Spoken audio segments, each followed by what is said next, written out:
Hello, everyone, and welcome back to the Tent of Abraham. I'm Tamir Kreisman from Jerusalem, Israel, and we continue with David Malka Mashiach, David King Mashiach. This one's called The Humble. A song of ascents by David. O Lord, my heart was not haughty, nor were my eyes raised on high, and I did not pursue matters greater and more wondrous than I swear that I calmed and quieted my soul like a suckling on its mother. Like a suckling was my soul with me.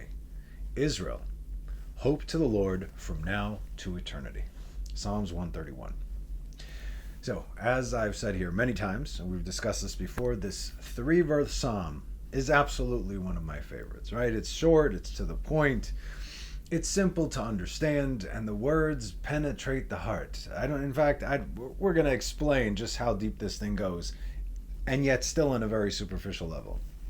The reason for this is that it goes back to the place, this specific psalm, it goes back to the place that every human being can, if you have a pulse, a couple brain cells to rub together, this should speak to you. We're going back to the place where we all of us came from. It is simplicity and tranquility, feelings and realities that have long been forgotten, not only in this day and age, but as we age, every year, year after year, our awareness grows. Well, at least for some of us, right? And that knowledge becomes heavier and heavier to bear. It is responsibility, it is consequences, it brings us face to face with our own mortality, and eventually an unavoidable return to dust. It discusses the sweet spot in our lives. And yet, after the age of 6, we cannot remember those times, but our soul does. The time where we had no worries, no ambition, no good or evil, but only enveloped by absolute love and adoration unconditionally. The feeling of safety and security before we even had any idea of what that meant. The time when all our needs were being met without our knowledge of even needing them. And our only concern, the thing that our entire world and focus was on, was what was directly in front of us at any given time. That's it. Take a baby, cry this, that, look at that. Hey, it's here. Now it's here. Now it's this, now it's that. Now it's hungry, now I am uncomfortable in my diaper. Okay? All right. We understand this, right? As the author of this psalm, David, king of Israel, sang to his creator regarding his only focus, his entire world, and the only thing that he, as a grown man, with wisdom, understanding, and knowledge, had placed before him, with the innocence of a child. He told us in Psalm 16:8, I have placed the Lord ever before me. Shiviti Adonai lenigdi tamid. Our title psalm, number 131, is the epitome of humility, and you're going to see this as humility. It's almost like it is effortless in the sense where you strip everything away, not so much as you have things to do. We're going to see this. But 131 speaks of this humility, that sweet spot, that point of reference that David is giving us all. And the hint is within this psalm, 131. That's its number, right? That is the numerical value of the Hebrew word for humility, anava. So, how did he reach these levels? How can we even get close to them or even peek into the same sphere? Today, people believe, and please correct me if everybody should be listening and be like, yep, true that. This is happening. Today, people believe that they are owed something. Yes? Okay. And that's why people walk around with self-pity. Because things didn't work out the way we wanted them to. Welcome to reality. Yes? Okay. Show me a single story in the Bible where something worked out the way someone hoped or even expected. Nothing. Not one. How long did it take for Abraham to receive what was promised to him? Promised to him. He was 100 years old. Look at the child that Isaac produced in Esau and what he would do to the world. Jacob's trouble. Nuff said, right? We are now Jacob after Jacob's trouble because his entire life was troublesome. Moses didn't enter into the land of Israel. David didn't build the temple. Hezekiah didn't bring the redemption. But they didn't complain. And on and on and on. There's so many examples of this all the time. In the end, it did work out, or it will work out, but never the way we hoped. Israel, we're supposed to leave Egypt, go into the land of Israel. What happened? It took a while, right? And many things along the way. And that is what sets them apart from everyone else. These individuals that take it, that they understand why these things happen, and even if they don't, they accept it. Let's look at the natural world, okay? At the animal kingdom. The animals. They don't lie. They don't deceive. They don't scheme. Meaning they're not malicious. Yes, you have, you see the wisdom of like crows or some wolves working together. But it's not scheming for the sake of malice. This is just how they survive, right? So again, they're not malicious. Maybe cats are. But at least they're self-aware. So in the animal kingdom, when you see a cat on the street all mangled after plenty of fights, he's like missing a tail, his ears hanging off by a thread. Or if you see in the wild a wolf with a broken leg or a chopped off leg or what have you, a deer who lost her fawn, you think these beings just sit there feeling sorry for themselves? You think they are angry because of what happened to them? They're not like us. They're not burdened with knowledge, right? As they see the world exactly as it is, they take exactly what is in front of them and deal with that. Right now I have no leg, I'm going to limp on. Right now I have no tail, my balance might be off a little bit. My baby's gone, maybe I'll make another one, maybe I won't, I don't know, but right now I gotta find my next meal, right? Okay. So the trick is to see the world for what it is, while attaining knowledge and wisdom through understanding. This is not to say we should not have hopes, dreams, and aspirations, but we also need to realize the way things work. In the business world, especially economics or high tech, the most successful individuals are those who can see patterns of behavior, who recognize patterns. They can see the future, right? Because they read and accept what is in front of them. They don't try to change it. Rather, they capitalize on what is coming. So whether the stock goes up or down, it's none of their concern because they can capitalize on both. Meaning everything is good depending on how you see things. So if they were to be a child of today and the stock would go up, they'd be like, oh man, I wanted it to go down. But you could make money if it goes up, right? You buy. Oh, if it goes, I wanted it to go up. Why can't it? But you can make it like this. Yeah, but that's what I wanted. Not the point. I hope you understand what I'm saying. So whether it goes up or down, none of their concern. This is how David saw all things. Because all things came to him from God, right? In other words, how do I capitalize on this? How do I capitalize on that? I'm not talking about personal gain. I'm talking about spiritual elevation, obviously. And guess what, kids? All things that come to you, to me, to us all come exactly from the same source by which came to David. We're all in the same pool over here. David wanted to build a house for God, like we said. It was his heart's desire, but God said no. If David would have been a child of today, he would have flipped his lid because he just got denied. But I wanted to. Your son will build it. No, but I wanted it. David was so happy. Not only was he so happy, we're about to get into how happy he was and how grateful he was. But the King Mashiach is not a spoiled, privileged brat who feels like he is owed anything. To the contrary. Just the fact that God even gave him a second look made him most grateful. 2 Samuel 7:18, and the king David, and the king David went in and sat before the Lord, and he said, "Who am I, O Lord God? And what is my house that you have brought me thus far?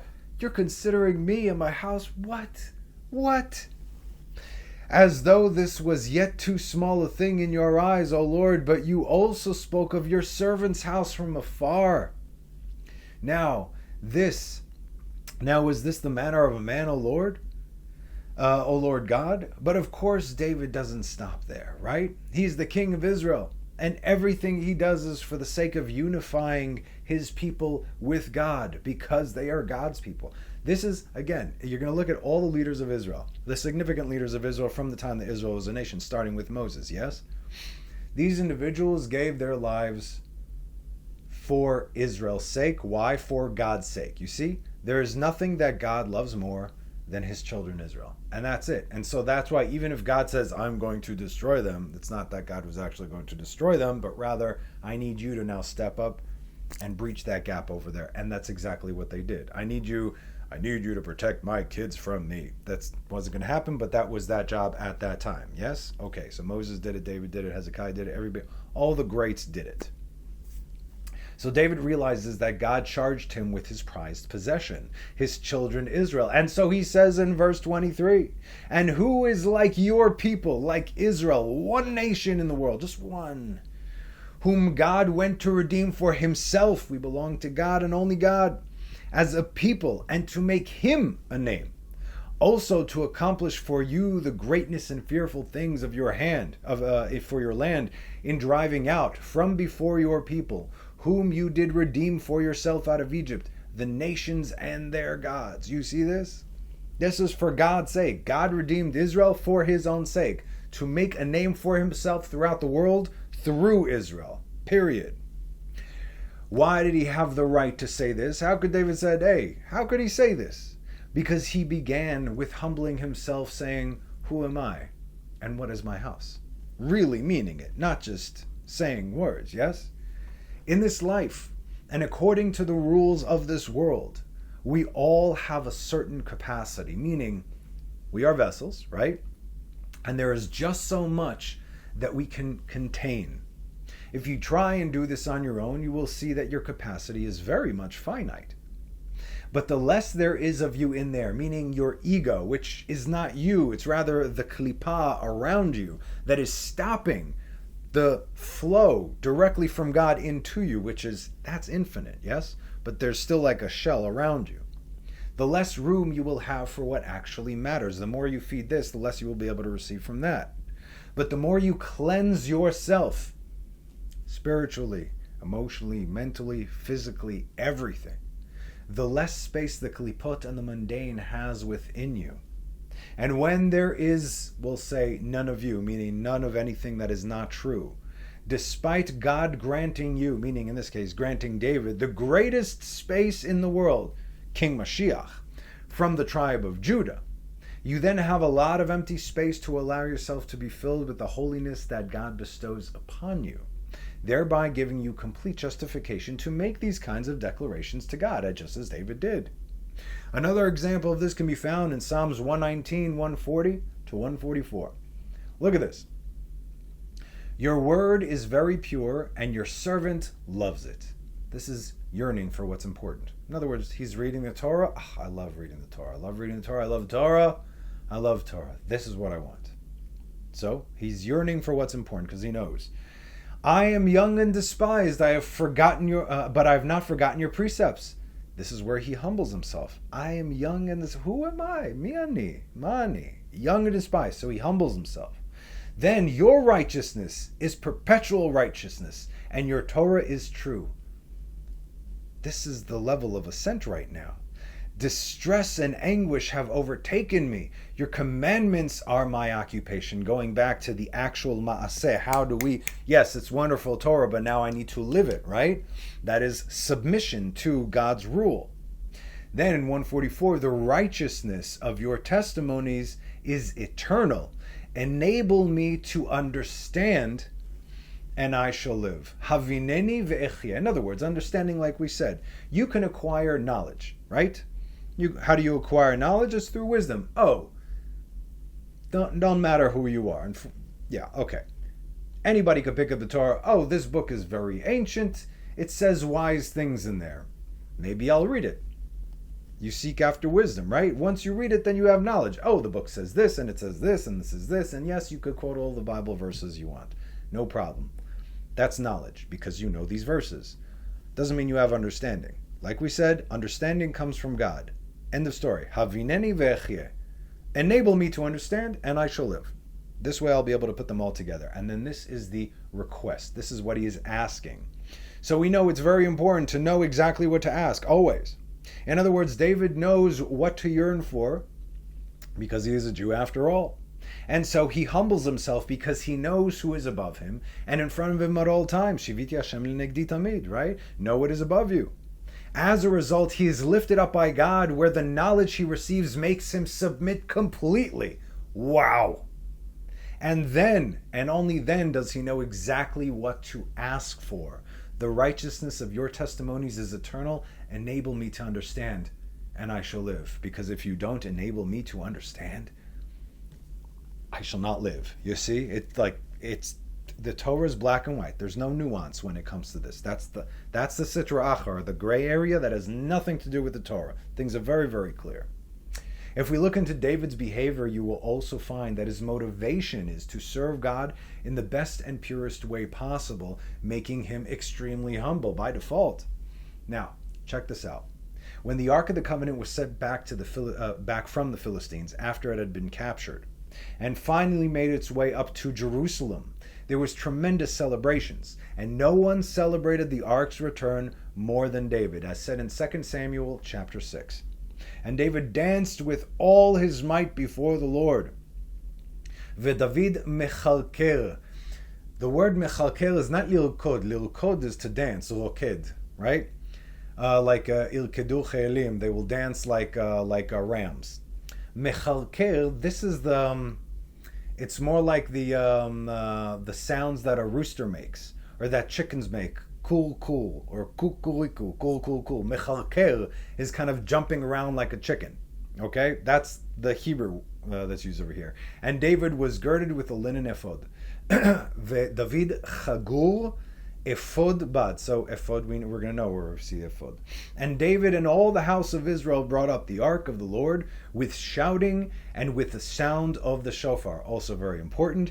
And as the ark of the Lord, so this is all the positive things that are happening over there. And as the ark of the Lord came into the city of David, Michal, the daughter of Saul, who was his wife, peered through the window, and she saw the king David, Vatire et HaMelech David, the king David, hopping and dancing before the Lord. Mefazez umechalker. Paz is also, it's a jewel, paz, but paziz is something, it moves very, very quickly. So David was like, lehavdil elef alfei avdalot, okay? You've seen all these. Anyway, okay, let's just continue. So David was hopping and dancing before the Lord, and she loathed him in her heart. What? So let's see what Rabbi Moshe David Vali says about these verses. I thought it was fascinating. And David danced with all his might before the Lord. He says, this is a skipping or jumping for the sake of aliyah, ascension. Just like we do every time we do the blessing of the moon every month, there's a certain part over there where we actually skip 3 times off the ground. It has spiritual implications. Just as we do during the times of Kedusha, when we say Kadosh, Kadosh, Kadosh, we lift our heels up to emulate the angels, okay? Again, spiritual implications, we don't have to get into it right now. So David understood, obviously, the spiritual implications, and so he was hopping around. Then it says, and David was girded with a linen ephod. And he says, and not with a royal garb. In other words, he wore plain white linen. This was his reasons. 1, to show his submission before God. I'm not going to start wearing royal garments. I'm not taking anything away from the ark of God coming in here. I'm one of the people right now. 2, to arouse the chesed, loving kindness, whose color is white, and the ephod specifically because the Kohen Gadol, the high priest, when he walked into the Holy of Holies, all he wore was white. He didn't wear all the everything. He came in simple, just covering himself with a simple white coat. That's it. That's how he entered in the Holy of Holies, to be as humble as possible. With shouting and with the sound of the shofar. Why? Because the shofar breaks the power of the klipot and it repels them from the vicinity of the holy. And that's why right now we're in the month of Elul. Every morning we say slichot for an hour before the regular prayer. And every time we get to the part where we say the 13 principles of mercy, while we say the 13 principles of mercy, there's a guy in the back that blows the shofar while these 13 principles are being read. Why? Because the Samech Mem, the accuser, can absolutely come and say, hey, they're asking for mercy and for your loving kindness and long suffering. Look what this guy did. Look what that guy did. That's what happens, right? But the shofar, he can't focus, he can't concentrate, and therefore those requests go up properly. So we say this, Baruch Hashem, every single day with the blowing of the shofar. And she saw the King David hopping and dancing before the Lord, and she loathed him in her heart. When you loathe someone in your heart, like we said, that's sinat chinam. Why is baseless hate something that is so bad? Because it is something that is within you 24/7. If you hate somebody, you hate them even if you're not conscious of them. It's not they're just like, okay, I hate him all the time, and you focus on that hate. Even when you're not focused on that hate, if you loathe someone in your heart, that's where it stays. In other words, 24/7, you're transgressing a negative command. You shall not hate your brother in your heart. And you're canceling out a positive command. V'ahavta l'reacha kamocha. You shall love your fellow as yourself, right? So you're transgressing a negative command and canceling out a positive command, and it is happening all the time. That's why this is so powerful, because it's constantly working. Okay, so we understand that. Since she was filled with loathing towards him, she could not differentiate between holy and mundane. So she thought that what he was doing was mundane, but it was actually super holy. As there is no pride before God, and everyone is equal before him. Side note, because she did this, she was never able to bear many children. That's it. She was kind of locked away, and she led a very, very miserable life. You don't make fun of the king when he's honoring God before everybody. So, did you know this? Again, a king has no preference before God more than any other Jew. All are equal before God, and David was well aware of this. He never prided himself over anybody else, especially before God. Like we said, when he went into the Beit Midrash, when his teacher was teaching, and his teacher could have even been younger than him over there, he would always sit on the floor. They're like, my Lord King, here's a pillow. There's a pillow, there's a shtiyot, on the floor with everybody else. And when his teacher passed, and he was the greatest Torah scholar of the day in his generation, Lord King, our rabbi, our teacher, would you like, little elevation? Eze elevation veze nothing. I sit on the floor with everybody. When we're learning Torah, we're all equal before God. King and a guy who draws the water, it doesn't make a difference. King David, look at this man. Okay, I'm very... Now, this next part is very important. And that is how to act, and when and where to act, and which powers to draw from, and when and where. Always important, right? This was true understanding of the governance of this world and what this reality actually looks like. So if we understand what goes on, right, with the help of the Torah, then we can also understand what to act during these certain times. In Zohar Pekudei, it says the following about David. Rabbi Elazar opened and said, Rabbi Elazar patach ve'amar. Meaning, what we are about to hear right now, as you recall from the very first teaching of Pirkei de Rabbi Eliezer, once we say the word patach, patach is to open, meaning this is the first time that this information that has been recorded 2,000 years ago, yes, has been permitted to be revealed to the world, courtesy of God via Rabbi Elazar in this specific case. Psalms 119, 141 says, I am young and despised, I have not forgotten your precepts, like the verse we just read. He says, King David would sometimes bring honor to his position, for the sake of heaven, of course. As said in Psalms 18:51, he gives great salvations to his king, and he performs kindness to his anointed, to David and to his seed forever. Or from 2 Samuel 23:1, and these are the last words of David, the saying of David, son of Jesse, and the saying of the man raised on high. Not the man who is the man who was raised on high. You see, he is praising his position, meaning the position that he's praising God for giving him his position. Just again, he gives great salvations to his king. God gives great salvation. God performs kindness to his anointed, to David and his seed forever. Okay? And these are the last words David is saying to David, son of Jesse, and the saying of the man raised on high, the anointed of the God of Jacob. You cannot anoint yourself, right? David was anointed, and this is by God, and the sweet singer of Israel. The book of Psalms. And in other times, David will refer to himself as poor and destitute, like in Psalms 86:1, a prayer of David, O Lord, incline your ear, answer me, for I am poor and needy. Ki ani ve'evyon ani. Or Psalms 119:141, like we just read, I am young and despised, but I have not forgotten your precepts. And he also said in Psalms 118:22, the stone that the builders rejected became the chief cornerstone. Even ma'asu abonim hayta lerosh pina. It's not just a cornerstone, it's rosh pina, the chief cornerstone. What we're about to see in the sense behind all this is the sense behind all this of David proclaiming these two opposite things regarding his position, which are both true, by the way. He's giving you both aspects. Rabbi Elazar continues, rather, while David ascended the levels of peace, and he was ascended in the judgments and truth, and while he commanded his enemies, this is where you would see him honoring his position. When all things were good and he actually saw this, he thanked God. In other words, I'm here because God placed me here, and all this is not for my sake. This is for God's name's sake. Like we said, the ultimate job of Mashiach is to disappear. We don't worship Mashiach. We worship God. We want Malchut Shamayim. It says, Vaya bayom, in that day, the Lord God will be one and his name one. Vayashem lemelech al kol haaretz. God will be king over all the earth. Mashiach is the one who will help us realize and help us understand that. And as we read, he honors God for what he gave him. He gives great salvation to his king and performs kindness to his anointed, to David and his seed forever. And it's not like he's saying, I'm awesome and the greatest king to have ever kinged. He's not a maniac, right? And when he saw himself in times of trouble, as his enemies were closing in, that is where he lowered and humbled himself even more and called himself poor and destitute, smaller than all, and he was not, and yet smaller than all, because sometimes he was up and sometimes he was down. Okay?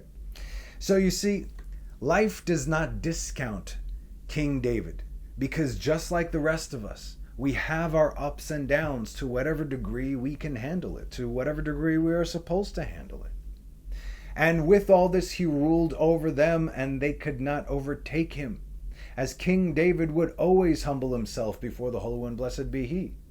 Because anyone who lowers himself before God, he, as a result, elevates him. Now, David did not do this for the sake of elevation, but he did this because he understood what was going on. There's no other way. It is for this reason that the Holy One, blessed be he, desired David for this world and for the world to come. For this world is said in 2 Kings 20, verse 6, and I will add 15 years to your life. This is the prophecy that God gave to Isaiah to give to Hezekiah when he already came in and said, you're dead. You're dead. That's it. There's nothing you can do. You're dead. But still, we know never to give up hope no matter what happens, and he did not give up hope. And so, I'm adding 15 years to your life, and I will save you from the hand of the king of Assyria. That's 185,000 generals that were killed outside. Remember that? This was on Pesach night.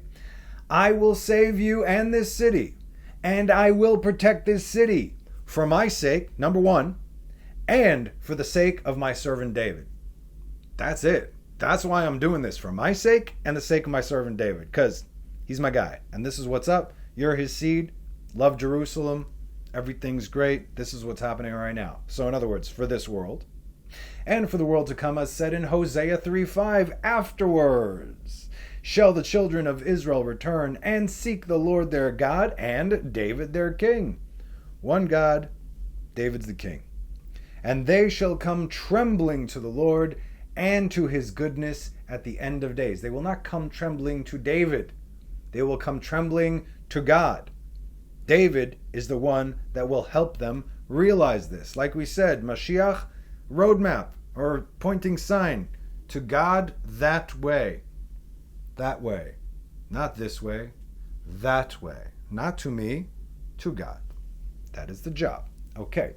David was king in this world, and he will be king in the world to come, which is why he said the stone that the builders rejected shall be the chief cornerstone. Now, regarding pattern recognition as a means to see the future, in deeper texts, it says that Solomon would speak to birds because they knew the future and would tell him what was going to happen. Now, the birds are not prophets. So, it's not like they know the future in that sense, but because they observe. That's what this is. We've all heard of A bird's eye view, yeah. In modern terms, what this means, to observe something from a great height, seeing a wide area, in other words, beholding the big picture. How many times I tell everybody, look at the big picture. What is happening today in the world is everybody's looking at the same picture. Everybody's looking at a Monet, but you're looking at a red dot, you're looking at a yellow dot, you're looking at a blue dot, at a green dot. I don't even know what I'm looking at, right? But we got our faces this close. So not only can we not see what our friends are seeing, what the person right next to us is seeing, we can't even comprehend what it is that we're seeing. But if you take 5 steps back, you'll start seeing things. You'll take 10 steps back, 20, 30, 40, 50 steps back. All of a sudden, you will see the big picture. These little dots, they all connect to show you a picture. This is that bird's eye view of everything. You can look at the world today, did you see what that politician did? Or that guy, did you see what happened here or there? As individuals, sure, it's going to drive everybody crazy, but if you take a step back and look and be able to put it in, you're going to see the bigger picture. It's so frustrating. To observe something from a great height, seeing a wide area, in other words, beholding the big picture. If we observe everything from that sense, we would have a much better idea of where we are and also what might be coming. You go to a theme park, you get lost, right? Every, I don't know how long, you get the detailed maps over there with the cute little drawings and saying, you are here. Could you imagine that without the you are here? What am I looking at right now? We got the Torah. You are here. Where is here? Here is exactly where you need to be. But instead, the powers that be in the world today make sure to manufacture problems on a global scale through fear-mongering, fabricated wars and conflicts, invisible viruses. Just turn on the TV. Like, enough. Is anybody else, is it not making you sick? Forget about even what's being said. Do you not get the, I want to vomit right now. It doesn't matter what's going on. Oh, today we're going to attack, tomorrow we're not going to attack. He did this, she did that, they did this, they did that. Look at what is being thrown at you on a daily. Look at how much garbage you're consuming on a daily basis. How are you going to connect to reality? This is being thrown at your face. First thing is just stop looking. It's not going to change anything. Anyway, fabricated wars, conflicts, invisible viruses, and all the other garbage that is coming apart by the seams. But it doesn't end there. Because they know that despite how utterly stupid the world is today, if we don't have another source of problems, we might actually catch on. In other words, okay, so what about the people that don't watch the news? What about those people that want to go off the grid, right? What about those people that want to live in, a more solitude kind of life, and they're not going to the voting booths because they know that it's meaningless, right? What about this? What about those people? Which, thank God, growing in number, but still lack also basic understanding. Why? Here's why. And so this comes in the form of price hikes, supply shortages, taxes, and mass restrictions upon individuals, always giving us something to worry about on a personal level as well. You see, this is control. Worry and worry. Macrocosm, microcosm, and we got to deal with it if we choose to. So when both these things are happening simultaneously, as they are, people are too busy and distracted to even see what is right in front of them. This is the exact situation that Israel went through in Egypt right before the Exodus. They couldn't hear what Moses is saying. The Mashiach is right there. Here we go. I'm your Redeemer. God sent me. Here are all the signs that was given to give you. I got even the right word coming from a mouth that can barely move, and yet here it is. Oh yeah, they can't. Why? Kotzer ruach v'avodah kasha. These two things. A shortness of breath, meaning spirit, and avodah kasha. In other words, I can't connect to God because, the world is coming to an end, the bombs and this and that and what have you. Or avodah kasha, hard labor. Mashiach's here, about to be redeemed. Yeah, okay, but I still got rent to pay. What? Dude, it's over. Everything is over. Yeah, but I still got rent to pay, so I still got to do this. Dude, you see? What's the difference? There's no difference. Back then, they didn't even know that they were in it, just like today, most people don't even know that we're in it. This is Israel today. This is the Western world today. This is causing the problem and providing the solution that doesn't solve any problem. but brings a shift in society, slowly but surely removing basic freedoms for the sake of security. Seriously, people, wake up. This is the oldest trick in the book, and unfortunately, just about everyone is falling for it. Even those that are aware are still not aware. Like, for instance, okay, you say, half America, at least half America, right? They got guns. The moment you give up those guns, you're dead. Let's just be very clear. But even if not, you think they don't have ways to take these guns from you? Of course they do. And it's not with other guns.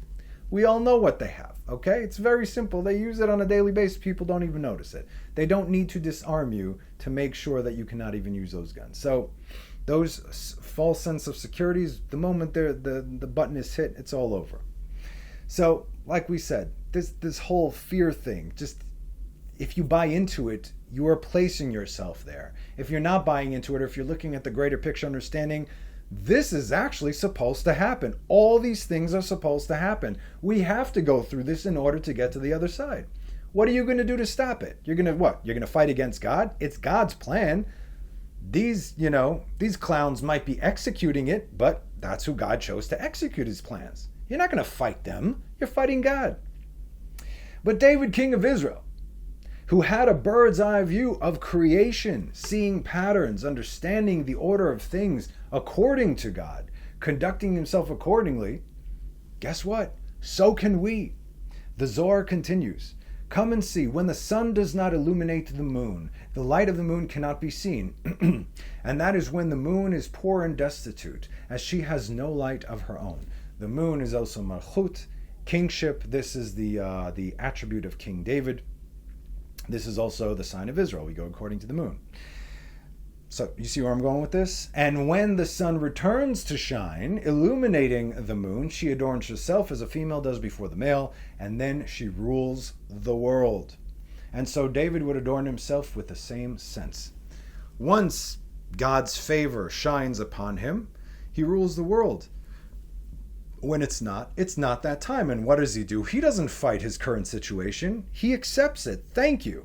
Thank you for this situation. This absolutely has to happen because I know it's not the end. It's temporary. He sees the bird's eye view. Sometimes he is poor and sometimes he is rich in every aspect. This is why he said in Psalms 119, 141, "I am young and despised, and yet," I'm saying the yet, because "I have not forgotten your precepts, and yet I have not forgotten your precepts. Regardless of how young and despised I am, I remember your ways, because if nothing else, I know exactly where to step and where not to step, even if all my senses are going against me. Even if nothing makes sense, I have my marching orders." It's very, very clear. "So too a man must always be lowly in his own eyes, for if David saw himself as such, how much more so must we, your average Joe, below average Joe today, must see ourselves in this manner. And that is to lower ourselves in all ways, as we are but vessels for the Holy One, blessed be He, and His purpose, as said in Isaiah 57:15. For so said the high and exalted one, who dwells to eternity, and His name is holy. With the lofty and the holy ones I dwell, and with the crushed and humble in spirit. You're going to see they are one and the same. To revive the spirit of the humble and to receive the hearts of the crushed. Because God only dwells with the lofty ones. These humble in spirit, these crushed hearts, they are the lofty ones. Is this not amazing stuff? Okay. Not only do we have the psychology behind the action, but the spiritual reasoning and implications as well, according to the governance of this world. And here's even more insight into this matter. Midrash, if you thought we were done with the awesomeness, come on. A never-ending wellspring. In Midrash Tehillim chapter 18, it speaks of Psalms 113:6 that reads, "Who lowers his eyes to look in the heavens and the earth?" Who is he? This is God, right? Okay. "The Lord is high over all nations, upon the heavens is his glory. Who is like the Lord our God, who dwells on high? Who lowers his eyes to look in the heavens and the earth? He lifts the pauper from the dust. From the dung heap he raises up the needy. Mikimi me'afar dal." This is so important. Here's your secret. I'm giving you a secret right now. Mikimi me'afar dal me'ashpot Yarim Evyon, raises up the needy. Meaning, depending on where the person is and who the person is. So the verse to look at in Psalms 1836 is 1836, and it reads, "You have given me the shield of your salvation. Your right hand has supported me, and you have treated me with great humility." You have given me the shield of your salvation. This, David said, right after he got tripped up with the Bathsheba incident. He immediately prayed for God to be a shield for him and in the future. Israel would say this blessing during the blessing of the Haftarah, meaning we read this every Shabbat and every Chag after the reading of the Torah, and after the Haftarah. We have all the blessings, and we go Baruch Atah Hashem Magen David, and if it's on Shabbat, Ala Torah v'al Avodah v'al Yom HaShvi'ah Shabbat, and then we say Baruch Atah Hashem Mekadesh HaShabbat, He who blesses the Sabbath. So that's on Shabbat, but every other time we finish with Magen David. And this shield of God's salvation pertains to Gevurah, to might, from the word Gibor, mighty man, right? Your right hand supports me. What does this mean? This is a direct reference to the Torah, as it was given from the right, as we can read in Deuteronomy 33:2. He said, "The Lord came from Sinai and shone forth from Seir to them. He appeared from Mount Paran and came with some of the holy myriads." This is what happens when we receive the Ten Commandments. From his right hand was a fiery law for them. Mimino esh dat lamo. And finally, you have treated me with great humility. Humility, it speaks for itself right there. And so these three qualities, might, Torah, and humility, is what David possessed.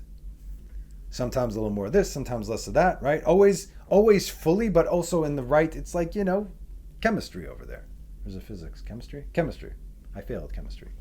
Which is, not surprising, which is why he connected to God the way that he did and was able to navigate this world with the utmost precision. Torah is the balance of these qualities. You need to be mighty in order to truly overcome your inclination, and also you need to be mighty in order to learn Torah, as it was designed to be difficult.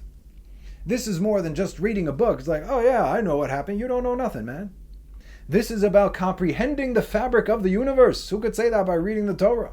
You need to see what is not being shown to you over there. You need to see beyond what the letters say, between the letters. You need to look at the whole picture. You cannot take a verse out of context and say, this is what it says, and therefore. No. You need to understand all the Torah and all the mitzvot together, because the mitzvot, that's the reason the Torah was given, to be able to perform them in this world. Torah, hora'ah, instruction. While at the same time, without humility, there will be zero understanding of Torah. Right? You could learn all the Torah you want, but without humility, zero understanding. And people will get their own ideas. Case in point, Christianity. Very simple. Wrong language, zero understanding, and as a result, a new religion that goes directly against the Torah. It's simple. And again, without humility, humbling yourself to the truth that is absolute, not your truth, God's truth, there will never be understanding. Like we said and proved from the verses over here, understanding comes from God. David asked God, please give me understanding, because on my own I don't have it. If David doesn't have it, who do we think we are? Since King David did so, God opened up the storehouses of Torah for him, as he was one of the greatest Torah scholars to have ever lived. Think about this for a second. What is the lowest one could go in the natural world? The lowest. How low can you go? I mean, like physically. Geographically, not geographically, physically. Where can you go? Don't overthink it. The dust, right? That is the lowest point that we can go. That is the point of origin, which is dust. As in, from the dust you came, and to the dust you shall return. This wasn't just a literal statement, but spiritual as well, obviously. In fact, we've discussed this in some of the earlier teachings in Pirkei Rabbi Eliezer, when God, will say punishes, but sure, Adam, right? And he tells them this. The serpent thinks, haha, gotcha. God's like, got you. You don't understand. It's actually a blessing for man, not a curse. It's how to get you out of the curse. It is a course correct, as the dust returning to dust will free a man from death. That's why we bury our dead, to free them. Without Torah, Israel are called the dead. God desires the death of the dead. What does that mean, the death of the dead? If they're dead, then why are the death of the dead? God does not desire those who do not follow Torah, Jews, who do not follow Torah, who are called the dead, to die. I would like for them to do tshuva in this life so they can live. Etz Chaim here is a tree of life. The Torah is a tree of life, right? If a Jew does not follow Torah, he is considered dead. Not my words, okay? But if we can cleave to the aspect of dust with all its connotations, we as a result receive life. That is what David did. Psalms 119:25. My soul clung to the dust. Revive me according to your word. You can only revive me according to your word, because so long as I do not cling to the dust, it's my word, my understanding. You see? Psalm 63:9. My soul has clung after you. Your right hand has supported me.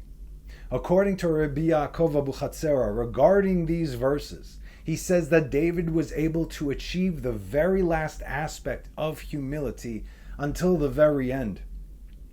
And this is one of the few things in life that we must strive for until the very end. Even more so, what the Mishnah says in Avot 4:4 that reads, Rabbi Levitas man of Yavna said, be exceeding humble spirit, for the end of a man is the worm. And where is the worm but in the dust? The reason is that pride is detestable before God. And if there is something that is detestable, you cannot move far enough away from it. There's no distance that will ever suffice, because it is what it is. As a result of having a full understanding of the ways of the world, the ways of God, the governance of all things, and the Torah, David, king of Israel, saw the path clear as day. That is another reason why why he was chosen by God to be King Mashiach. And this is something we can absolutely learn from him. We should learn from him. This is what this entire series is about, people. It can help us in every aspect of life. You can never go wrong, as there is no such thing as being too humble. We're not speaking about false humility. There's no shortage of those. That's not humility, that's pride. That's the contrary. On its own, humility can never be genuine. It's like, oh, okay, I'm going to be humble now. I'll be humble, so I'll give that to you. I'll be humble. So humility is a byproduct, okay? It's a byproduct of wisdom, understanding, and knowledge. That is the only way to receive true humility. In other words, you need godly assistance for that, and you need to submit in order to receive it. So like we said, if you have two brain cells to rub together, you will know that you are dust and will return to dust. And then you will also know your maker, and you will know that every moment of existence right now for you is because you have been put here for a job to do. Why? For the creator of all things. What that job is, figure it out. That's your job. If the fear of the Lord is the beginning of wisdom, as David and later Solomon said, then wisdom is the beginning of humility. Be wise, my friends. Know who is above you, and you will quickly drop low, only to be lifted up. And may we humbly be counted among the humble. That's our class. I had a great time. I hope you did. Thank you, as always, for joining me. Have a wonderful rest of the week, and have a Shabbat Shalom. Bye.